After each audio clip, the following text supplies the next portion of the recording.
It is Wednesday, October 4th, 2017, 9 o'clock. We're in the Sender Hearing Room, 555 Court Street Northeast in Salem for a weekly Board of Commissioners meeting.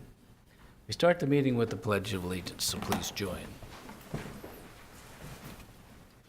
I pledge allegiance to the flag of the United States of America and to the republic for which it stands, one nation, under God, indivisible, with liberty and justice for all.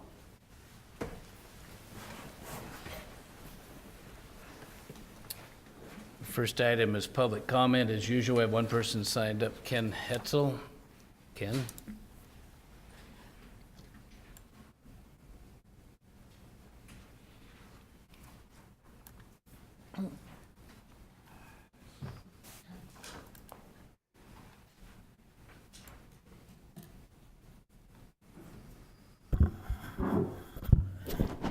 Good morning, Commissioners. For the record, my name's Kenneth Hetzel, and I live at 745 Harris Street, Southeast in Salem in Marion County, Oregon. And I'm glad to see Commissioner Carlson back. It's been a while. I haven't seen her since the Hands Across the Bridge, and these are props, my show and tell from Hands Across the Bridge. We'd gone to Marion Food Share and got some food and gave it out to the homeless and the people that wanted it. And as it was closing down, I was loading stuff on the table by the sidewalk, and people would come by and get stuff. And these 3 jars are apricots. I had a case of apricots that was left, so I took them home, and I call them what I shucked them and cooked them all night. And so I had about 3 times this much. I gave to friends. I had friends over, and they ate them Saturday. We had a good time with them. This is zucchini chips. My wife is into drying. These are figs. These are dried tomatoes.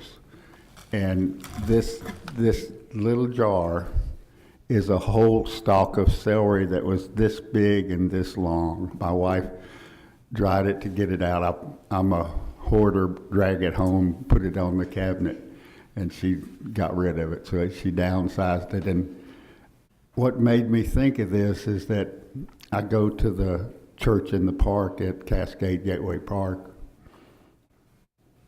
and Sunday they moved into the JC building on Turner Road.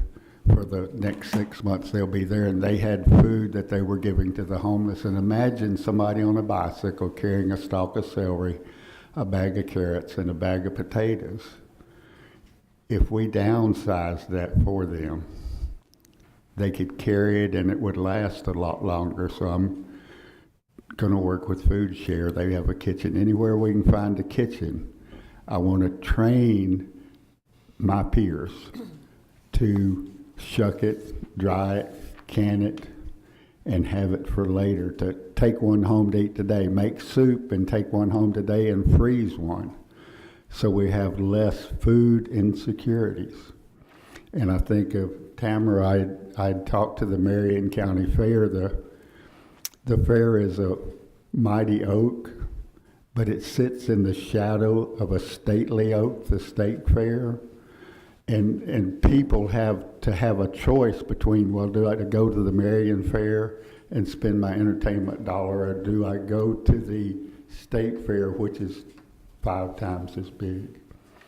I want to support the Marion County Fair. I want citizens and peers to participate in quilting and canning and painting. And I'm a master gardener. The master gardeners are there gardening, and have more participation. We need to limit the cost. Y'all were good last year on the cost for seniors. I think it was free most of the time. But I hate to tell you that I went the first day and there was a line of about 50 people at 9 o'clock. And after about 15 minutes, I turned around and I didn't attend the fair last year. I'm sorry. That's a trigger. You'll find veterans that had to stand in line that will not stand in line. So if we could work on that, it'd be fine. But thanks, everything else is going good. I appreciate y'all. Thank you. Questions or comments? Okay, thank you, Ken. So our next item is our consent calendar. Commissioner Carlson, I know it's your turn, because it's an easy one. Thank you, Mr. Chair. I would move today's consent calendar. Under Community Services, approve an order appointing Carla Bennett to the Marion County Children and Families Commission with a term ending January 31st, 2019. Approve an order appointing Chad Freeman, Lisa Goff, Nate Levine, or is it Levine? Levin. Right. Levine? Levine. Levine. Allison McKenzie and Angie Onyewuchi to the Economic Development Advisory Board with terms ending June 30th, 2020. Under Finance, approve a quitclaim deed to convey real property, tax ID number R77397, located adjacent to 2950 Hollywood Drive, Salem, to A-Team Services LLC. Under Health, approve Amendment Number 1 to the intergovernmental agreement with Salem Health to add $102,001 to the Health Department's Psychiatric Crisis Center to provide mental health screenings. Under Public Works, approve the intergovernmental agreement with Oregon Department of Transportation for the exchange of $959,757 in federal all roads transportation safety program. And approve Amendment Number 2 of the franchise agreement for the Marion Rescue Recovery Facility, Inc., extending the term through March 30th, 2018. And under the Tax Office, approve an order canceling uncollectible personal property tax accounts in the amount of $13,232.96.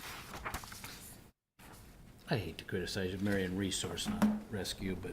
Did I say rescue? Yes, you did. I'm sorry. And I'll second the consent calendar motion. All right, it's been moved and seconded to approve the consent calendar. Any further discussion? Well, just a comment on the ODOT one, which you can't really tell from the title exactly what happens, but this is something that we do pretty much every opportunity, and that is we trade the federal dollars that we get, we give them back to ODOT because they can handle them better, and then they give us more flexible dollars. So that's what the exchange means there. All right, anything else? I'll call a question. All in favor, say aye. All right, Aye. Mr. Chair. Any, go ahead. I'll go ahead and vote aye. Aye, but John, now tell us what we really needed to know. ODOT does not handle the dollars better than we do. ODOT can, we don't then have, they can follow the federal Right, rules exactly. and regulations, which we don't have to, and it makes for a much more efficient and effective way of putting the dollars on the road. That's exactly what I said. They can handle them better than we can because they're larger and they have the infrastructure to be able to handle the red tape, so. I kind of felt like you were implying we couldn't handle them, but we No, I can. was not implying that at all.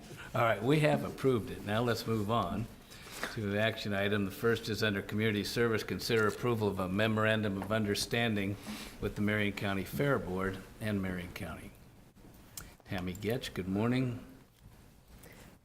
Good morning, Commissioners. Tamara Getch, Director of Community Services. Glad to be here with you this morning, and just want to say thanks, Ken, for your ongoing support of the fair.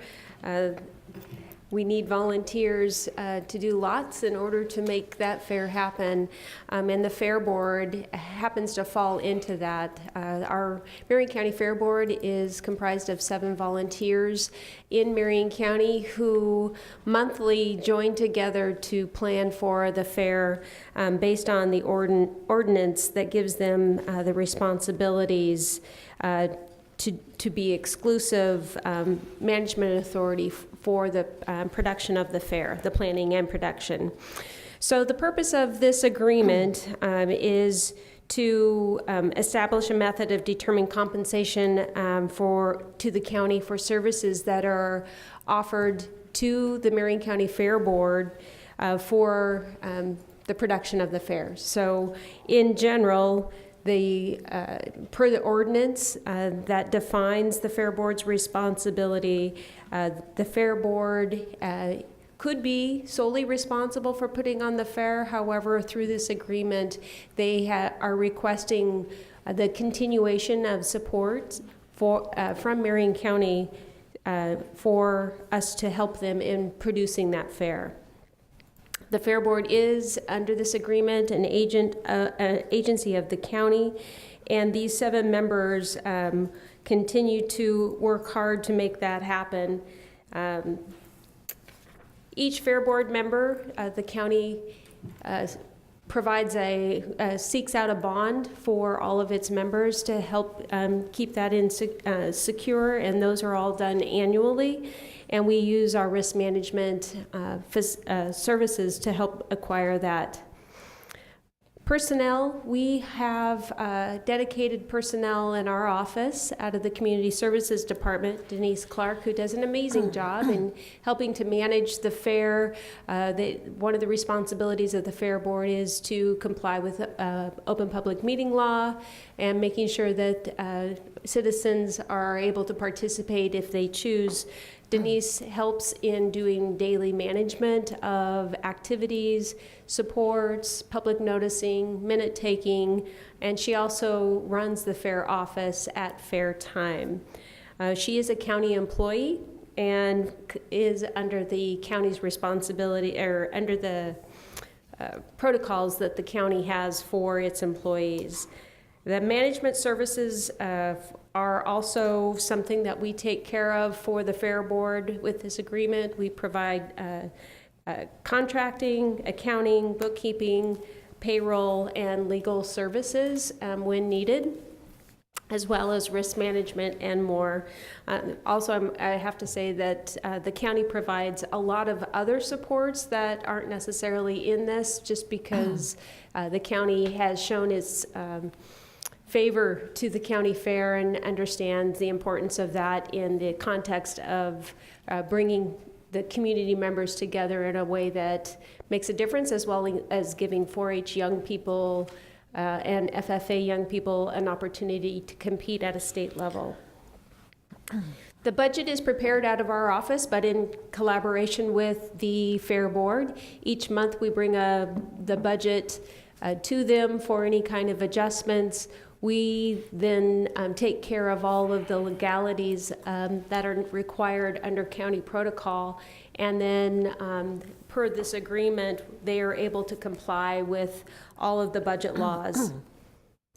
Daniel Adato from our office has been doing a really great job in keeping tabs on all the expenditures, and I'm happy to say that we, in the last 5 years, have been doing a great job in being able to have carryover each year that helps us sustain and become more and more self-sufficient, if you will. However, recognizing that that couldn't happen without the supports that we receive from the county. Let's see, what else? Finance, all of the financial records are handled through the county's typical processing, as well as contracts and RFPs. Our staff also manages all the RFPs and contracting requirements that are necessary to produce the fair annually. And then operation is where the hands-on Fair Board members really come into play. They are each there all 4 days of the fair. They are at monthly planning meetings.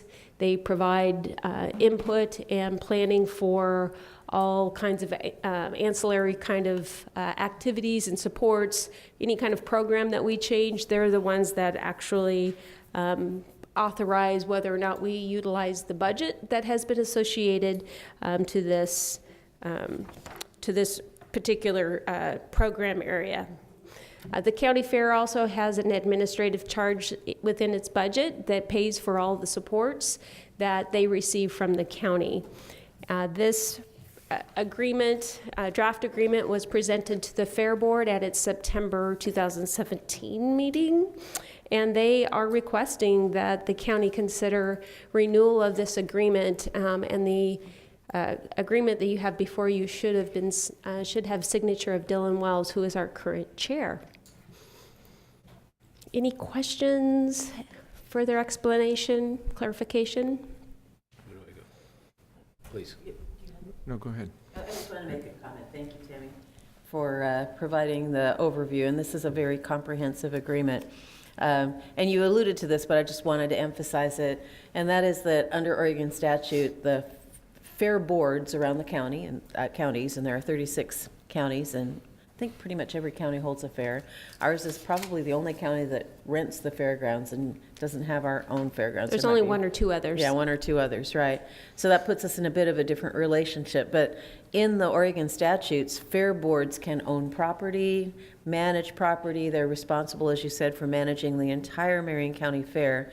And yet they're an agency of the county. And so that kind of creates an interesting relationship. And what this agreement does is it kind of organizes all of the different functions that have to happen in managing a fair and says, here's where it intersects with the other areas of the county. When I joined the Marion County Fair Board back in, I think it was 2003, they had their own checking account, they had their own checkbooks, they hired their own staff, they had their own little building, and they got financial reports that they couldn't read, and it was, there was a whole lot of kind of organizing that we had to do. And over time, I think it's become a very cooperative relationship between the Fair Board, and part of the concern is that these folks, they invest a ton of time into this fair, but they are volunteers. And so it's not like they have the ability to kind of dig into what the county does and figure out how to kind of juxtapose this event with all of these different protocols and procedures and contracting rules, human resources rules, financial policies, those types of things. So it's very helpful when we moved it under a county department for that department to be able to handle these things. And so, again, that's what this whole agreement is about. And each of those elements are specifying the relationships that we have between this fair board that's independent under statute and a county that's responsible for working with them. Yes, it's very complicated. You think a small 4-day event would be simple to put on, but it takes a lot of time, commitment, and dedication to really make it happen smoothly. And it's beginning, I feel, over the last few years, it's really beginning to become a real well-oiled machine.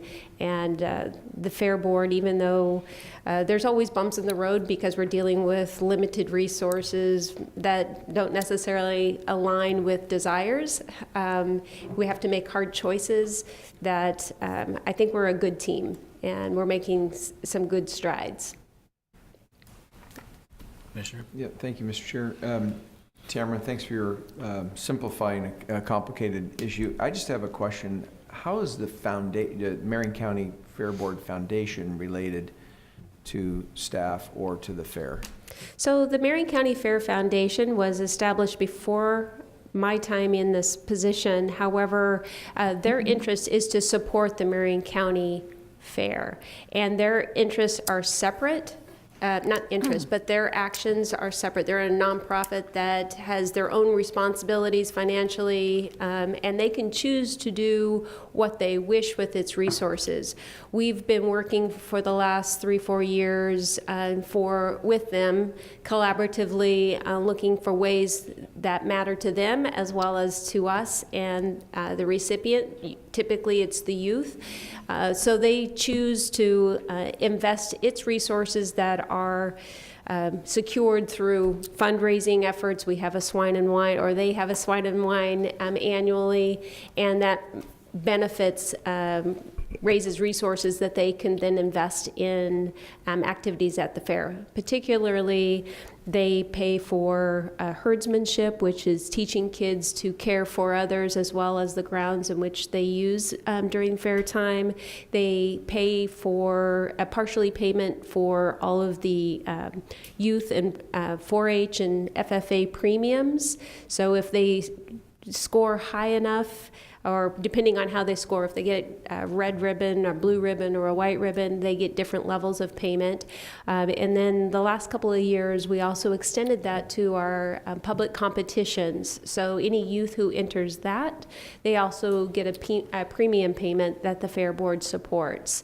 And then they also do some other things that help youth and families. They've been paying, in part, the shavings, and which is the bedding that is used in the barn area, and that helps the families not have to have so much out of pocket. So their goal is really to help youth who work hard and make a commitment to do good things with their animals or their projects to have a reward, kind of like a job. You know, you put in the good work and you become recognized for that effort. Can I just tag on to that answer? So the part about your question about staffing, so as Tammy said, it is an independent 501c3. When it was first formed, we actually provided staff support out of the board office. Sarah McDonald went to their meetings and provided staff support for them. And Joel Condor, who is a member of the Fair Board, is also a director of the 501c3, so there was crossover with one board member. But they were very clear that they wanted to be separate and independent from the Fair Board itself. And after several years of the event and assistance, and I think when Tammy's department got in, they assisted maybe 1 year, maybe two, one or 2 years. 2 years on the fundraising event, and then they were ready to kind of do it on their own, and so they signaled that they were Yep. not wanting the staff support. So I don't believe they get any staff support now from They do not. the county department. But However, we do reference them on our webpage so that people can know about it, and we help market their events because their success is our success. Okay. Is there a motion then? Mr. Chair, I move that we approve the memorandum of understanding with the Marion County Fair Board and Marion County. I'll second the motion. Okay, it's moved and seconded to approve the memorandum of understanding. I Any think further my discussion? microphone was off. Did you pick that up? Let's do that again. Sure. Sorry, Mr. Chair. Do over. What's happening today? Well, my computer was Disaster. making noises, so I turned my microphone off. So, Mr. Chair, I'll move approval of the memorandum of understanding with the Marion County Fair Board and Marion County. And I will again second the motion. All right. So it's been moved and seconded twice to approve the memorandum of understanding. Any further discussion? I don't hear any. All in favor, then say aye. Aye. Aye. It's an important matter to do Aye. twice. Motion passes. Thank you. So, before I let you leave, if you do this for the kids, there ought to be something for seniors who demonstrate incredible. For seniors floor- that what? Seniors that have flowers and like to eat pie. Incredible. Like flowers, you know. For example, just mentioning. Perhaps there will be a picture somewhere That's all I need. sometime. I mean, that's fine. All right. Thank you. The next item's under health. Consider approval of the intergovernmental agreement with the Oregon Health Authority in the amount of $1,353,056 and the important 4 cents for the health department to provide choice model services. Cindy Nestor is here. Go ahead, Sydney. Hi, good morning. Thank you. I'm Sydney Nestor, Division Director with the Health Department. The Choice contract supports our program that we call Community Integration Initiative, and it's an extension of a contract that we've had for, 6-ish, 8, thank you, 8 years. And so it serves individuals with serious mental health condition who are discharging out of the Oregon State Hospital or acute care who are residing in licensed care. So the purpose of the funds is to help support individuals who have lived institutionally for maybe a lot of their life to gain a higher degree of independence and to be more integrated within in the community and living more independently. All right, thank Have you. any questions? Questions or comments? Sydney, I have one, and it doesn't even really relate, but I'm trying to tie in the name choice. What is the choice model? What does that refer to? It's not an acronym, which the way it's capitalized, you'd think it probably is. It's really meant to indicate that adults with serious mental health conditions should have a choice in the way they live their lives and the services and the housing that they get. All right, thank you. I don't have anything else, anything? Mr. Chair, Yes, go ahead, John. this is a very complex agreement with OHA, as all agreements with OHA are. There's really a lot of work that goes into this on the part of the health department, including housing and a variety of other services for developmentally disabled and those with serious mental health issues. Some come out of the state hospital, some come out of some of our own institutionals, the houses we have for the mentally ill. I have one question for you. What does SPMI stand for? It stands for severe and persistent mental illness. Okay. That acronym was throughout this entire contract, and they never explained in there anywhere what SPMI It's stood for. defined in the definition section. I was just looking at it. It's on page. Though interestingly enough, the advocates will say that they prefer language more like individuals with a serious mental health condition. Okay. It feels more recovery oriented than using language like severe and persistent. Okay. It's on page 11 of 36, and it says serious and persistent mental illness means the current DSM diagnostic criteria for at least one of the following conditions. Then it goes and lists 6 conditions. Yeah, well, I didn't read that far. Sydney, I did have one other thought here. You've said we've done this for a number of years, the amount of dollars stable, down, up. Fairly consistent. Very consistent? Fairly, yep. That we didn't take a reduction, maybe a slight increase. Wonderful. But as Mr. Latimer said, the array of services that we provide within that scope of money is very extensive. And can I ask a question? Is this money state general fund? Is it a combination of Medicaid and state general fund? Or are these folks Medicaid eligible generally or not? Or- These, they sometimes are Medicaid eligible, and this covers everyone who is not Medicaid eligible. I see.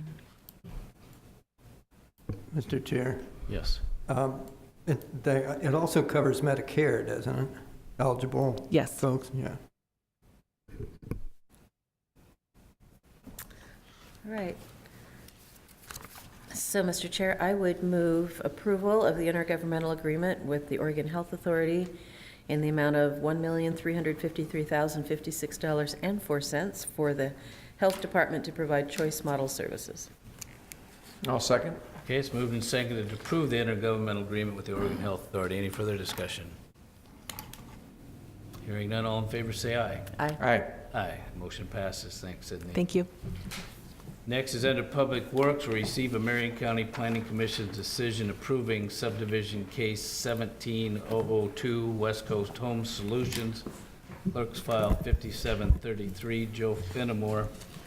So I know you have something prepared, Joe, but I've read through this, and I just would like some indication. I don't see any negative. I see, what's the right, conditions of approval, but were there any negative comments, thoughts through this process? There were opponents to the application, Okay. mainly residents that are already in And that. their issue was basically what? The usual effects of traffic, water supply, primarily. All right, thank you. Go ahead, and I'm sorry. There was Start also that way. a neighboring property where the cannery is, they put effluent on the wastewater on the fields, and there are times when they get Winds complaints bad. about this, yes, at certain times during the year. For the record, Joe Fenimore, this item before you today is a subdivision request from West Coast Home Solutions to plat 69 additional lots on 36.38 acres in the Bethel Park Plan Development, and a variance to allow construction of new private roads without curbs. The property is located on the northern portion of Brooks and is zoned multiple family residential. The Planning Commission held a public hearing on September 19th. After considering all the information in the record and the testimony given at the hearing, approved the request on a vote of 6-2. The decision approving the request becomes final on October 7th unless an appeal is filed with the clerk's office prior to 5 p.m. on October 6th. As part of the land use process, the Board of Commissioners must receive notice of the decision and can at this time choose to call up the matter for action of its own. These actions could include remanding the matter back to the Planning Commission or hearings officer or scheduling its own public hearing. If the board calls up the matter, it is effectively stayed, just the same as if it had been appealed. I'll be happy to answer any questions. I don't have any questions. Thank you, Go Mr. ahead. Chair. Joe, thanks for bringing this and having a little presentation, because I was there at NORPAC 2 weeks ago, and they brought up the fact that they had testified or gave input about their concerns that the smell and the neighbors are going to complain. So Was there any discussion on how to handle that when it happens? There at was the very planning little commission? discussion by the planning commission at the end of the matter. Okay, and then the other questions that you just mentioned, water, this is Brook, so it's unincorporated area. Is there a water system? There are 3 wells serving the property at the moment. Okay, The neighbors talked about the water pressure being low. The applicant's engineer was not aware of that, and it's something that will have to be fixed, just if for nothing else, to meet the fire standards. is that in the conditions? To meet the fire standards is in the conditions, yes. Okay, and then the other question is their sewer system out It there? is in the Brook Sewer District, so they have tanks, and then the effluent is pumped off to the county's site Okay, for Thank you. treatment. And the capacity to handle that material is adequate? According to the district, yes, at this time. One small question, and it is small. I see lots as small as 4,700 feet, 47 something. What, do we have a standard? Are those mobile home lots? It is a multifamily tiny. zone, so it's effectively 4,000 square foot is basically Really? the minimum.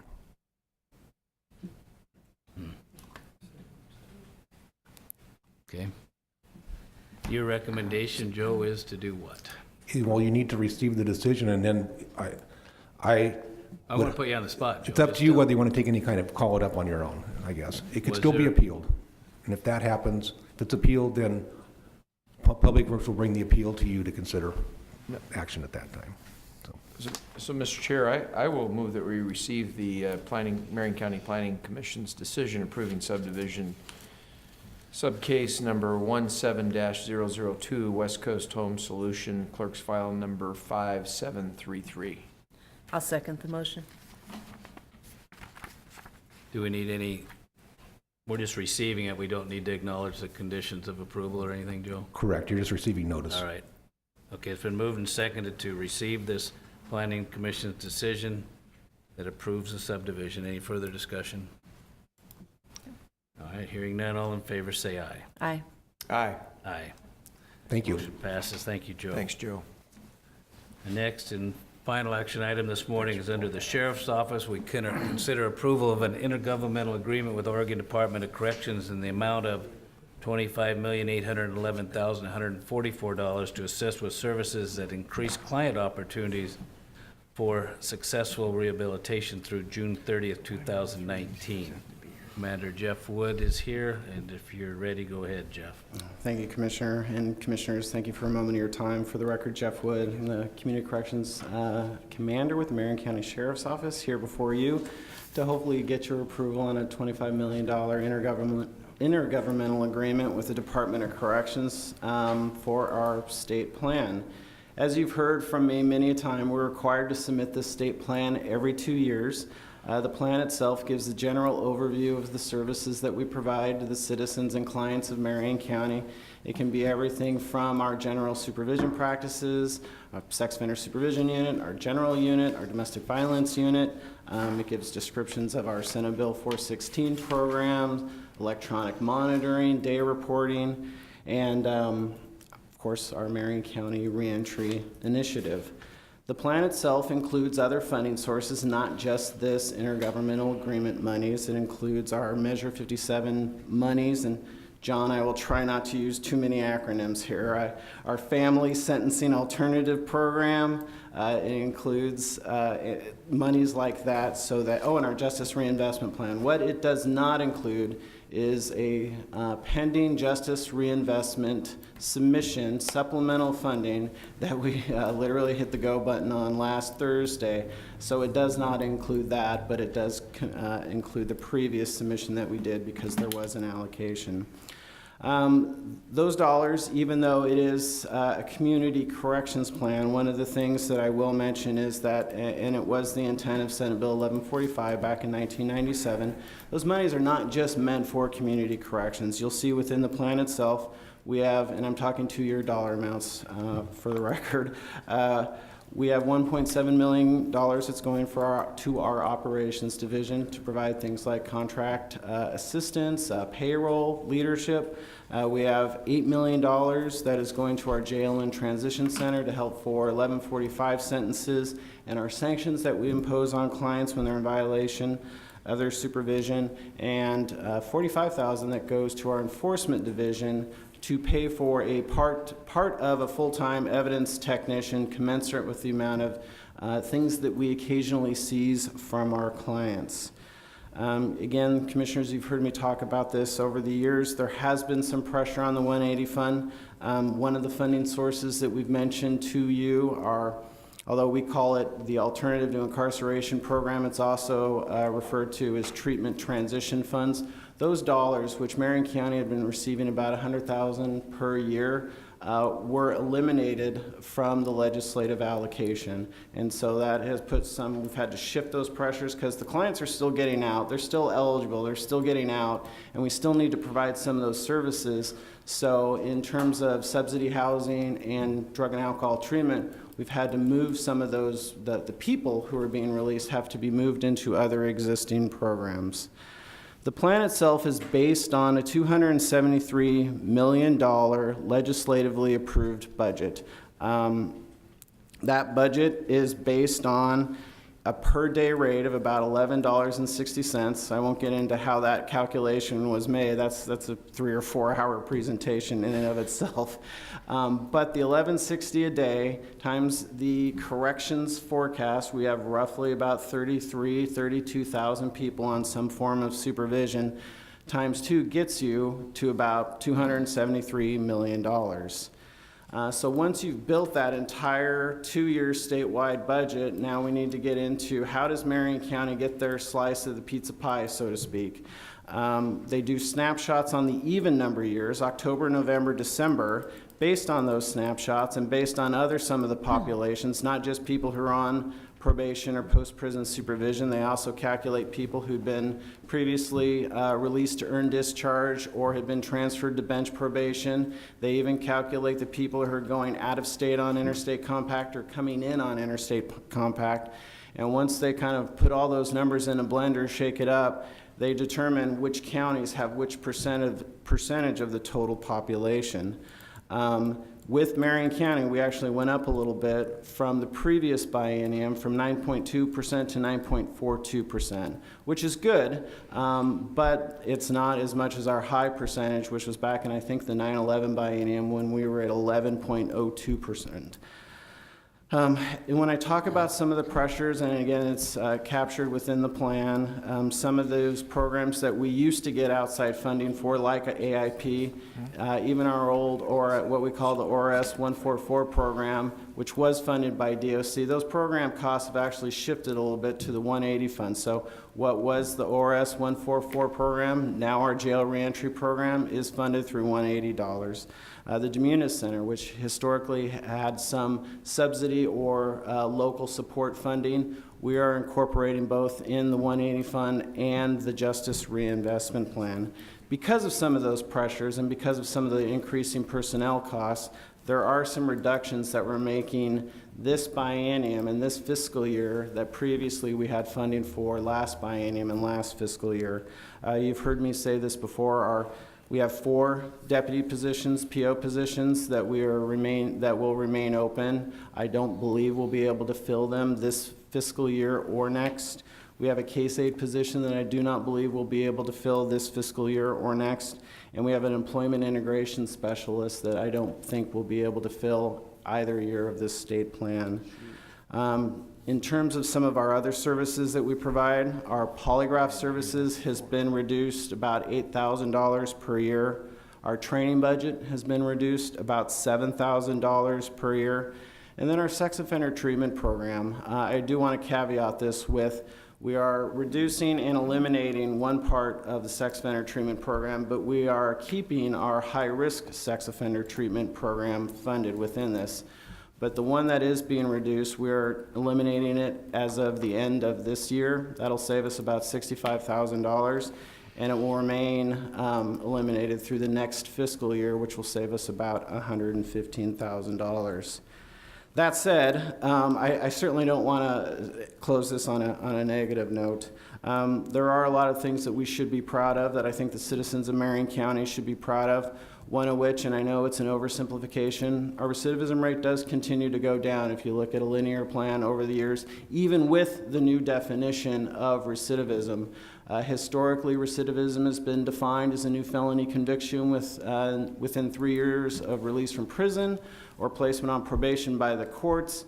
With the passage of Senate Bill, I think 3194, that definition is expanded to include new arrest, new felony or misdemeanor conviction, and new incarceration.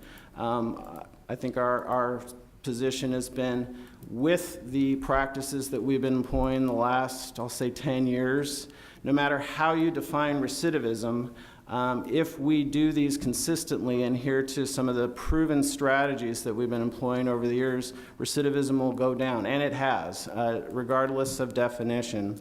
Our caseload levels for our sworn staff, our parole and probation deputies, we have a nice chart that I think I've shown you, but we have been reducing that workload commensurate with the expectations that the Sheriff's Office has and candidly our community has, so that we can provide effective services and supervision practices for our programs. So with that, I'll close my speech. I will just say that I believe this plan substantiates what we've been doing over the last several biennium, with a very simple adage of, we try to prioritize services for the highest risk population. Those who pose the greatest risk, we will show very little tolerance towards and incarcerate whenever possible, when appropriate. We utilize proven risk assessment strategies to manage those who can be managed within the community and provide resources and supports to make them successful members of our community, and hopefully continue to employ proven reentry strategies that I think have helped with our lowering recidivism rate. With that, I will close my testimony and I will be open to any questions. And are there any? No, not really, but just wanted to comment that, first of all, we just have amazing programs and services that are provided by the staff at the Sheriff's Office and under the leadership of Commander Jeff Wood. And so it's just always instructional and a pleasure to, go through the array of them. And this plan that was put together is really shows the breadth and depth of what we do.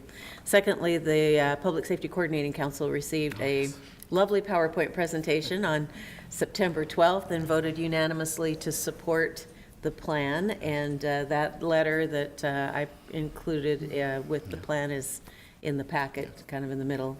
And then the other part, and Jeff talked about this, but we've spent a lot of time talking about the Justice Reinvestment Funds, about $3.8 million a biennium, and those dollars are really critical in providing some of the services. But this is, by comparison, $25 million a biennium. So this is really the foundation and this is the cake, and the others are more like the frosting.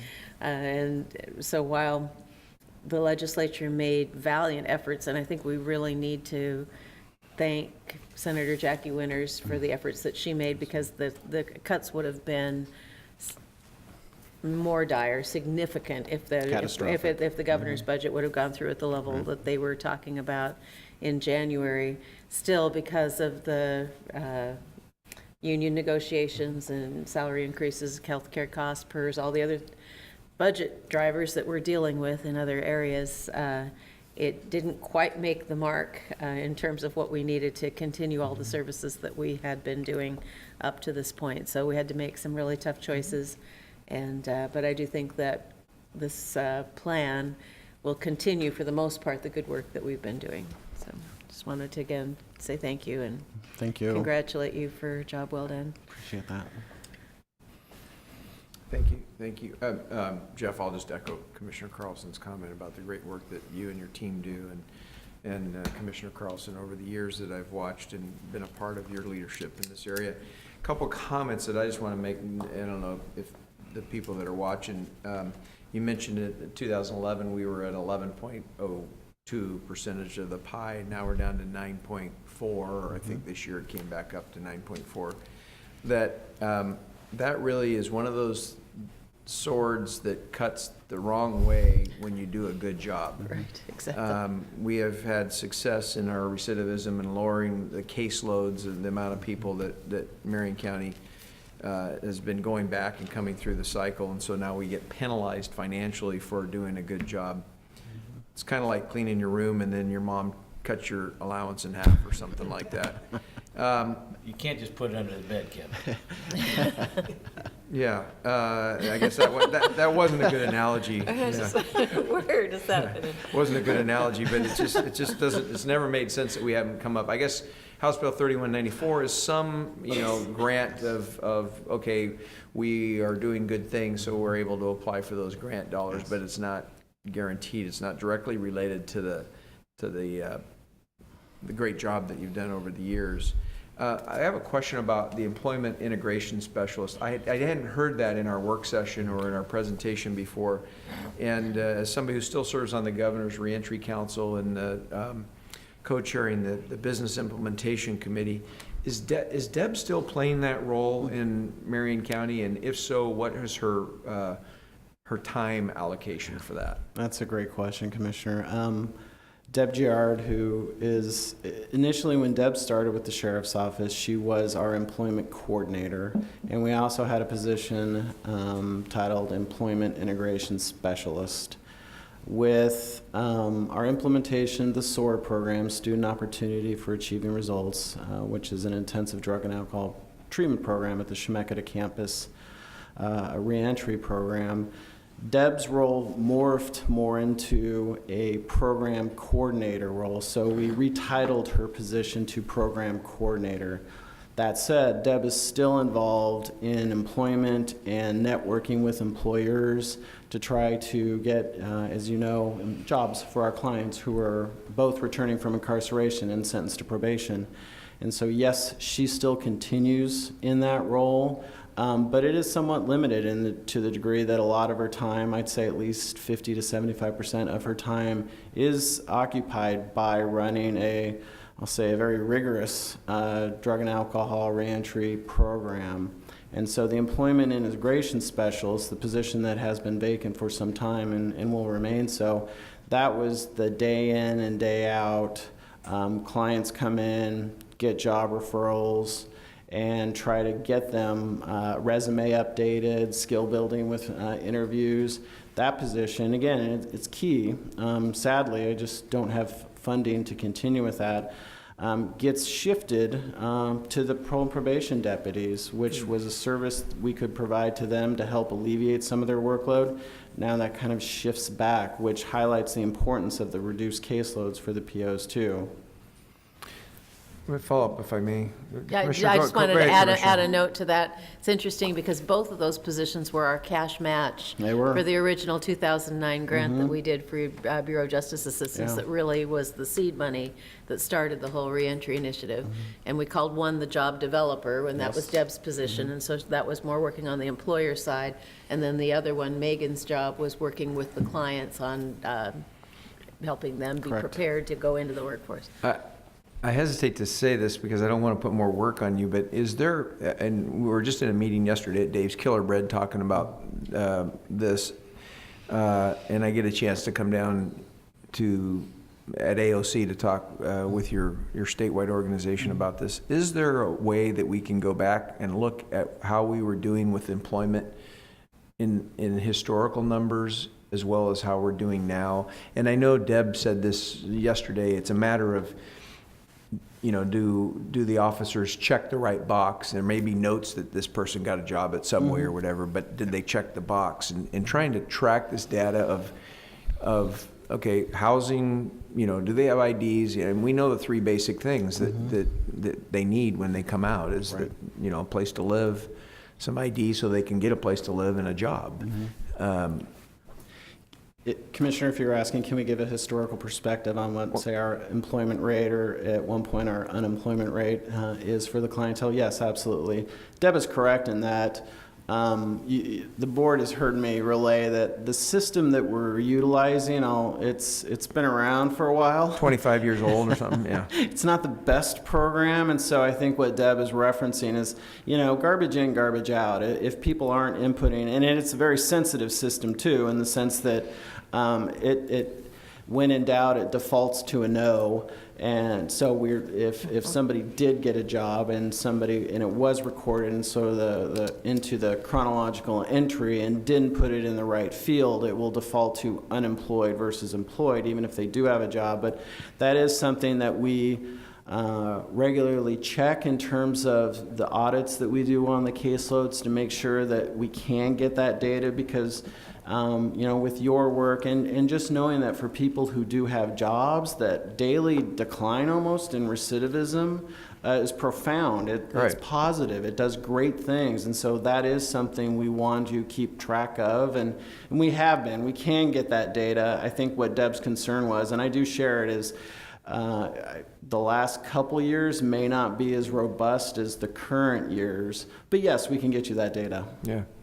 Well, we'll find out some other strategies if we can't fill the position, some other strategies maybe to as we go down this road to help integrate some of the resources that are available in our community even better with our parole and probation officers. I think that's something we'll have to take a look at. Right, yes, and if I could tag on to that, so Jan Calvin has been convening this MCRI design team, the Reentry Initiative design team, and there is an employment group that actually met, and they've but people shift and programs shift, and so it would not be bad to kind of dust that off Maybe I and should go figure to out. What's that? Maybe I should go to that. Well, yeah, it would be great, and we could get that together. But the Work Source Center, we actually got a grant way back when. That was when we did the center. Yes. I can't remember the one we went to Portland and saw, and then had our own. And it was that little white house over off of Academy Street or whatever. And that was kind of our first effort at doing this before we got the Demuna Center. And anyway, the whole focus on that was to try to connect clients with work source centers, because the Department of Labor, the U.S. Department of Labor, acknowledged that people who come out of in a post-prison situation do not routinely feel comfortable just walking into a work source center and doing it on their own. They need someone to take them by the hand, or they need to have the computers and the software in a bank like in the Demuna Center, where they can have someone in an environment where they don't feel as overwhelmed and perhaps as stigmatized as they might in that. So that certainly is something that we could work with Insight on to try to. I was just going to say, are we working, is Insight on that with the, I'm sorry, Mr. Chair. Have not done that for a long time. So that was So Kit and Kim 2008, involved. 7, Yeah. 8, something like Yes. that. So I think it we're was talking 8. 10 years ago when we did this. There may be some resources there to help at Insight with what we're trying to Yeah. accomplish, so, Yeah. sorry. Absolutely. Do we need a motion? Yeah, let me make a I motion. think it is yours. It's been a fascinating conversation. Thank you. I think Just in just the John. middle of it. Yeah. Did you have something you wanted to say, John, before I make the motion? An addendum. I mean, they do a phenomenal job. We've got the statistics to prove it. One of the things that Commander Wood keeps doing is using the term 180 fund.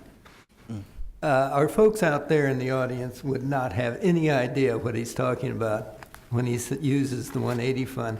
I think it's most people don't understand that government is accounted for by fund, because we segregate dollars.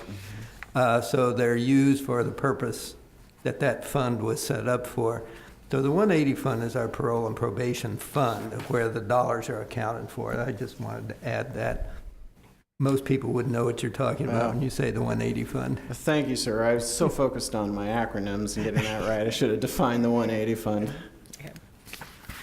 Thank you. So let me make a motion. I would move that the board approve the intergovernmental agreement with the Oregon Department of Corrections in the amount of $25,811,144 to assist with services to increase client opportunities for successful rehabilitation through June 30th, 2019. And I will second that motion. Okay, motion been made and seconded to approve the intergovernmental agreement with the Oregon Department of Corrections. Any further discussion? Well, yes, I do. Oh. It isn't even timely anymore, but I just always want to say the caseload thing and those numbers, how important that is. I'm repeating what I said in the work session, but we rely on parole and probation so much more than ever before, and you want to make sure that they have the time and the concern, the involvement in their clients' lives, and that's why we need to keep that number down. It's the one I care about the most. And I always think of you when I bring up that ratio, Commissioner. Thank you. All right, any further discussion? Hearing none, all in favor say aye. Aye. Aye. Aye, motion passes. Jeff, thank you. So that's the end of our action items. No public hearings this morning. The last thing to do is to read the places we'll be together in the coming week. Right now, well, in 5 minutes, we have a work session having to do with secondary dwelling options under the current law. So over at Conference Room, 5th floor. That's from 10 to 11. Noon to 1 o'clock, I think we can still make it, Woodburn, Marion County meeting at Luis's Taqueria, 523 Front Street in Woodburn. Then we come back to Salem. Today, 2 o'clock to 3, Capital Community Television, location CCTV Studio 1, 575 Trade Street in Salem. Tomorrow, 11:30 to 12, an executive session needed pursuant to ORS 192-6602D. That'll be in the Silver Conference Room, 5th floor, 555 Court Street.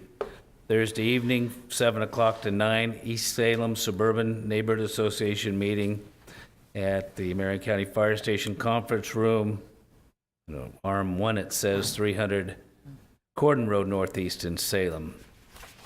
Friday, 10 to 2, Association of Oregon Counties District 6 meeting, Local Government Center, 1201 Court Street Northeast in Salem. Monday, October 9th, 8 to 3, Association of Counties Steering Legislative Committee and Board meeting, Local Government Center, 1201 Court Street in Salem.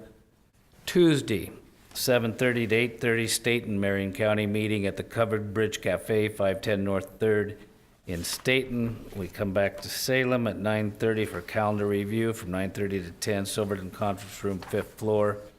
Then also Tuesday, 10 to 11:30, a work session, Health Insurance Study Committee, HISC, in the Silverton Conference Room, 5th floor, 555 Court Street.